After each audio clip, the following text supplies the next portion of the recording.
பிள்ளையார்பட்டியில் கற்பக விநாயகரும் குன்றக்குடி முருகரையும் கால பைரவரையும் பார்த்துட்டு நாங்கள் இப்போ வந்திருக்க இடம் ராமநாதபுரத்தில் இருக்கக்கூடிய தேவிப்பட்டினம். ராவணன் கிட்ட இருந்து சீதையை மீட்க ராமபிரான் நிறைய இடங்கள்ல பூஜை செய்யதா சொல்லப்படுது. உப்பூர்ல விநாயகரை வழிபட்டதாகவும் சிவன் பார்வதியை வழிபட்டதாகவும் சொல்லப்படுது. ராமபிரான் தேவிப்பட்டினம் கடற்கரையில் அமர்ந்து மணலை 9 பிடியா எடுத்து பிரதிஷ்டை செஞ்சாராம். அந்த 9 கற்களை தான் நவபாஷணம் என்ற பெயர்ல நவகிரகங்களா வழிபடப்படுது.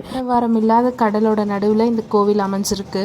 9 கற்களும் நீரில் மூழ்கியபடி ஸ்ரீ ராமபிரானுக்கு சனி தோஷத்தை நிவர்த்தி செய்த தலமாகும். மகிஷாசுரன் என்னும் அசுரன் பெற்ற வரத்தை கொண்டு தேவலோகத்துல இருக்கிற அனைவரையும் துன்புறுத்திருக்காரு. தேவர்களே என்ன செய்யறதுன்னு தெரியாம பயந்த போது இறுதியா பராசக்தி தேவி கிட்ட தங்களை காத்தருளும்படி முறையிட்டாங்க.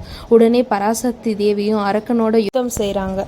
யுத்தம் செய்வதை கண்டு அரக்கன் பயந்து ஓடிட்டான். அதனாலதான் இந்த ஊருக்கு தேவிப்பட்டினம் என்று பெயர் சொல்றாங்க. இப்பேற்பட்ட நவகிரக சிலைகளை பார்த்துட்டு நாங்கள் ராமேஸ்வரம் கிளம்பிட்டோம்.